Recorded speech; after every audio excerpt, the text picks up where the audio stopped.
బెదిరించి తీసుకున్నారని అంటున్నారు. బెదిరించి తీసుకుంటే మొత్తం తీసేసుకోవాలిగా. 41% తీసుకుని మిగతా ఇవాళకి యాజమాన్య హక్కులు ఎవరి చేతిలో ఉన్నాయి? కేవీ రావు గారి చేతిలోనే కదా. పోర్టు వాళ్ళే నడుపుతున్నారుగా. పోనీ బెదిరించారు వాటాలు ఇమ్మనమని. కేంద్రంలో బీజేపీ ప్రభుత్వం ఉందిగా. మీరు ఎందుకు కంప్లైంట్ చేయలేదు ఆ రోజు? దీన్ని కొంచెం లోతుకి వెళ్దాం. 1999లో చంద్రబాబు నాయుడు గారు ముఖ్యమంత్రిగా ఉన్నప్పుడు 97 ఆ ప్రాంతం నుంచి ఇక్కడ కాకినాడలో ఒక పోర్టు కట్టాలి అని చెప్పి ఏడీబీ నుంచి, ఏషియన్ డెవలప్మెంట్ బ్యాంక్ నుంచి అప్పు తెచ్చి సుమారు 380-90 కోట్ల రూపాయలు ఒక పోర్టు కట్టారు. ప్రభుత్వమే కట్టింది. పూర్తిగా పెట్టుబడి రూపాయితో సహా ప్రభుత్వందే. కట్టి ఆ పోర్టు కట్టినప్పటి నుంచి నిర్వహణ ఇవ్వడానికి మలేషియా, సింగపూర్ నుంచి కొన్ని కంపెనీలను తిప్పి, దాంట్లో ఇక్కడ ఉన్న ఒక తెలుగుదేశం పార్టీకి మరి కావలసిన వాడో లేదా అక్కర్లేనివాడో నాకు తెలియదు, కానీ ఈ కేవీ రావు గారు అని ఆయన కూడా తీసుకొచ్చి పార్ట్నర్షిప్ చేసి జాయింట్ వెంచర్ చేసి ఆ కంపెనీని, ఆ పోర్ట్ని 20 ఏళ్ళకి లీజుకి ఇచ్చారు. ఎవడైనా, ఏ రాష్ట్ర ప్రభుత్వం అయినా పోర్టుని ఎందుకు నిర్వహించలేదు? పక్కనున్న యాంకరేజ్ పోర్టుని అయితే రాష్ట్ర ప్రభుత్వం నిర్వహిస్తుందంట. ఈ డీప్ వాటర్ పోర్టుని మాత్రం నిర్వహించలేదంట. అది ప్రైవేటు వాళ్ళు మాత్రం నిర్వహించగలుగుతారంట. అది కూడా అంతకుముందు పోర్టుల నిర్వహణలో ఏ అనుభవం లేని వ్యక్తి నిర్వహించగలుగుతారంట.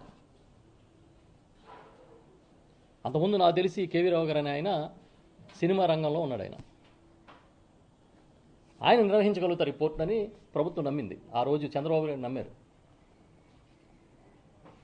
పక్కనున్న యాంకరేజ్ పోర్ట్ ఏమో ప్రభుత్వం చేతిలో ఉంది.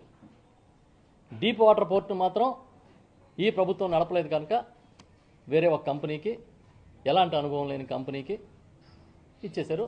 అది కూడా ఎవరినో తీసుకొచ్చి వాళ్ళకి ఇచ్చినట్టు ఇచ్చి జాయింట్ వెంచర్ చేసి వాళ్ళని బయటికి పంపించి ఆ తర్వాత దీనికి కేటాయించారు. పనులు ఎగవేత జరిగిందని, లేకపోతే ఇంకేదో అక్కడ చాలా తప్పులు జరుగుతున్నాయని పెద్ద ఎత్తున విమర్శలు ఉన్నాయి. ఆ రోజు నుంచి ఉన్నాయి, ఈ రోజు వరకు ఉన్నాయి. ఇప్పుడు ఏం చెప్తా ఉన్నారు? పీకల మీద కత్తి పెట్టి బెదిరించి ఈ పోర్టును లాగేసుకుందాం అనే ప్రయత్నం చేశారు. పెద్ద కుట్ర జరిగింది. ఇదంతా కూడా వెనకాల ఆనాటి ముఖ్యమంత్రి జగన్మోహన్ రెడ్డి గారు ఉన్నారన్నట్టుగా ఒక కట్టు కథని ప్రచారం చేస్తున్నారు. అది శ్రీశ్రీ గారు గుర్తొస్తారు. పెట్టుబడులకి, కట్టు కథలకి పుట్టిన విషపుత్రికలు అని ఈ మధ్యన అదే గుర్తొస్తుంది. ఈ మధ్యకాలంలో ఆయన చాలా చిత్రంగా అసలు వాటాలు ఇచ్చేయాలనుకున్నారంట, మొత్తం అంతా లాగేసుకుందాం అనుకున్నారంట.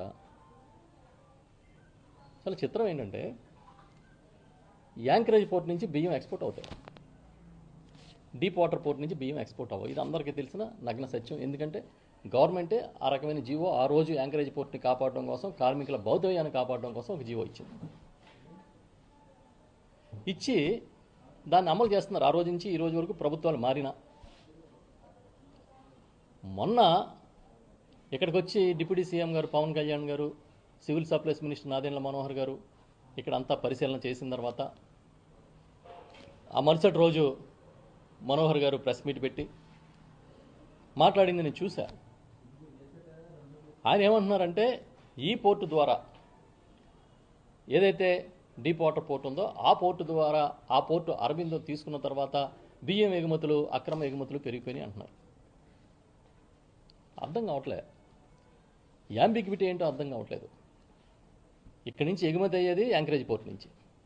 ఈ పోర్టు యాజమాన్యం మారితే, యాజమాన్యం కూడా నిర్వహణ ఏం మారలే, వాటాలు ఎవడో తీసుకుని ఉండొచ్చు, కానీ ఈ రోజుకి ఆ పోర్టు నిర్వహణ గత ప్రభుత్వంలో చంద్రబాబు నాయుడు గారి హయాంలో ఎవరైతే నిర్వహించారో వాళ్ళ యాజమాన్యంలో ఉంది. మరి బియ్యం అక్కడి నుంచి ఎగుమతి అయిపోవడం ఏంటి? ఆ వాటాలు మారిన తర్వాత బియ్యం ఎగుమతులు, అక్రమ ఎగుమతులు పెరిగిపోవడం ఏంటి? చిత్రంగా నిన్న మనం సోషల్ మీడియాలో ఒక వీడియో చూసా, 2018లో అనుకుంటా. అప్పటి జనసేన అధ్యక్షుడిగా ఉన్న పవన్ కళ్యాణ్ గారు మాట్లాడిన ఒక వీడియో సోషల్ మీడియాలో తిరుగుతుంది. కాకినాడలోనూ మరో బహిరంగ సభలోనూ పవన్ కళ్యాణ్ గారు చాలా క్లియర్గా చెప్పారు, కేవీ రావు అనే ఆయన ఈ పోర్టు నడుపుతం ద్వారా ఇక్కడి నుంచి అక్రమంగా ఎగుమతులు జరుగుతున్నాయి, రేషన్ బియ్యం అంతా ఇక్కడి నుంచే జరుగుతుంది, ఇదంతా పెద్ద మాఫియా,